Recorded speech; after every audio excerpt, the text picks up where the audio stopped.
Dewan Juri yang terhormat, hari ini sumber daya penting bukan soal mengenai tentang ekonomi saja, melainkan tentang minyak tanah, gas tanah, dan lain sebagainya. Yang dimana minyak ini menentukan stabilitas energi dunia, gas alam juga menentukan kelancaran industri di berbagai dunia dan sebagainya. Dalam dunia yang sangat bergantung satu sama lain ini, masalah utamanya bukan terletak apakah dunia memiliki sumber daya yang cukup dan setara, melainkan masalah utamanya terletak pada siapa yang mengatur sumber daya tersebut dan bagaimana penggunaannya pada akhirnya. Pada status saat ini juga menunjukkan satu hal yang sangat mendasar dan sangat jelas, yaitu sumber daya digunakan sebagai alat hubung politik internasional oleh beberapa negara yang memiliki sumber daya sangat besar misalnya. Yang dimana negara yang memiliki cadangan sumber daya yang besar menggunakan sebagai alat tawar-menawar dalam dunia politik itu sendiri. Sementara negara yang tidak memiliki akses terhadap sumber daya tersebut akan menjadi semakin rentan terhadap krisis yang akan menimpanya pada akhirnya. Maka ketika dunia dibiarkan mengelola atau mengatur sumber dayanya secara individu atau per negara, maka pada akhirnya yang lain bukanlah keseimbangan dan juga stabilitas global, melainkan akan terjadinya kerusakan, konflik global, dan juga perang dunia ketiga pada akhirnya.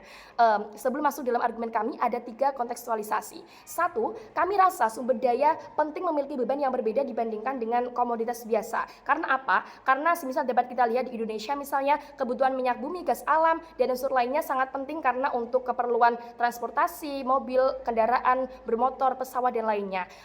Yang dimana ini sangat menjadi mendasar bagi keberlangsungan dan juga kehidupan suatu negara itu sendiri. Artinya apa? Artinya ketika akses terhadap sumber daya terganggu misalnya, maka dampaknya bukan hanya pada satu bidang dan juga pada satu negara saja, semisal hanya terkait pada bidang ekonomi saja, melainkan akan berdampak pada bidang politik dan juga keamanan global. Tapi 2, kami rasa negara pada akhirnya akan bertindak sesuai dengan kepentingan mereka sendiri. Karena apa? Karena sumber daya yang mereka miliki ketika sumber daya yang mereka miliki itu strategis, mereka akan cenderung menggunakan sumber daya tersebut untuk memperkuat bagian wilayah-wilayah mereka. Sehingga pada status quo akan kita lihat dan juga akan muncul bagaimana dominasi dan juga monopoli perdagangan global yang akan terjadi dan juga eksploitasi secara besar-besaran oleh negara yang memiliki sumber daya yang besar tersebut. Tapi 3, Dewan Juri yang terhormat, kami juga akan menjelaskan bagaimana distribusi sumber daya di dunia itu sendiri akan tidak merata pada akhirnya. Analisnya seperti ini, semisal negara A dan negara B. Negara A memiliki sumber daya yang sangat besar pada akhirnya, namun negara B adalah negara berkembang yang tidak memiliki sumber daya pada akhirnya.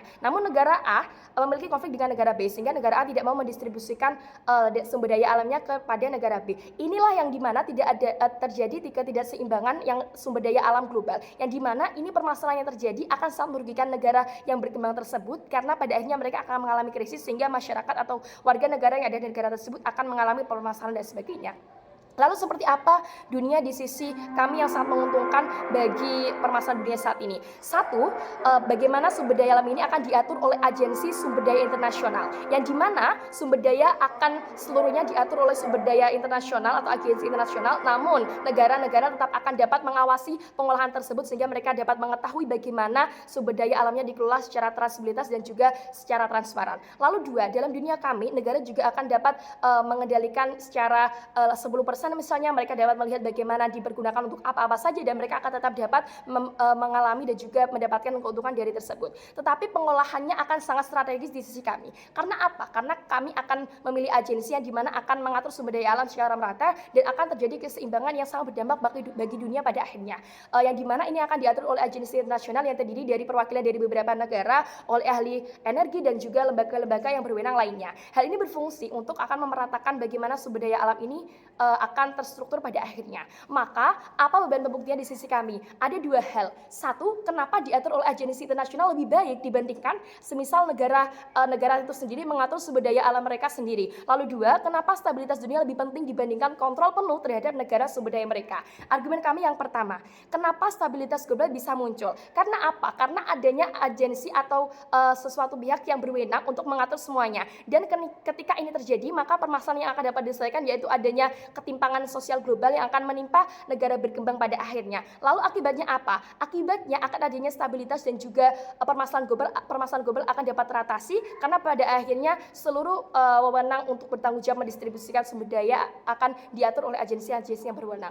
Tetapi di sisi kami, agensi sumber daya internasional juga akan dapat meminimalisir monopoli perdagangan yang ada di dunia ini. Karena apa? Karena mereka dari dunia agensi internasional ini akan dapat sangat menguntungkan menguntungkan bagi berbagai belah pihak, yaitu negara yang memiliki komoditas dan juga negara yang berkembang. Sehingga apa? Sehingga tidak akan ada monopoli yang terjadi, namun negara maju juga akan telah diuntungkan karena keuntungan yang akan mereka berikan, yang akan diberikan oleh agensi internasional itu sendiri. Dampaknya apa yang sangat jelas dalam dunia saat ini? Dampaknya satu, harga akan stabil, yang dimana tidak akan ada kelonjakan harga karena tidak akan adanya konflik yang sehingga menyebabkan negara A tidak mau menjual kepada negara B misalnya. Lalu dampak yang kedua adalah risiko konflik menurun karena tidak adanya persaingan antara satu negara dengan negara lainnya dalam monopoli perdagangan. Lalu tiga, negara berkembang akan mendapatkan pelindungan yang dimana mereka tidak akan mengalami krisis dan sebagainya oleh negara yang sangat maju karena mereka sudah tahu bahwa agensi ini sudah memberikan yang terbaik bagi seluruh negara, yang dimana tidak akan ada konflik antara negara berkembang maupun negara maju. Lalu apa perbandingan dari tim proposisi dengan tim oposisi? Dunia dari tim oposisi akan terus dikendalikan oleh negara yang paling kuat secara ekonomi. Artinya apa? Artinya bagi negara yang tidak memiliki ekonomi secara kuat, tidak memiliki sumber daya yang sangat kuat, maka mereka akan terbias oleh negara maju. Berbeda dengan yang ada di sisi kami yang akan menciptakan dan juga mengutamakan tentang stabilitas global yang akan sangat merata dan akan sangat menguntungkan pada akhirnya. Lalu masuk ke dalam argumen kedua kami, yaitu tentang keadilan global. Kami rasa sumber daya yang diatur oleh agensi internasional akan sangat menguntungkan bagi kedua belah pihak. Karena apa? Karena masalah dari negara-negara besar dan juga negara-negara berkembang akan dapat terselesaikan. Walaupun ada konflik, mereka tidak akan terpecah belah karena adanya sumber daya alam mereka itu diatur oleh suatu agensi tersebut. Tapi di sisi kami, pengelolaan global akan juga menciptakan distribusi yang setara, keuntungan yang setara juga. Tapi bahkan kalau di sisi oposisi mengatakan bahwa negara akan kehilangan kedaulatan mereka, justru kami bertanya, apa salahnya?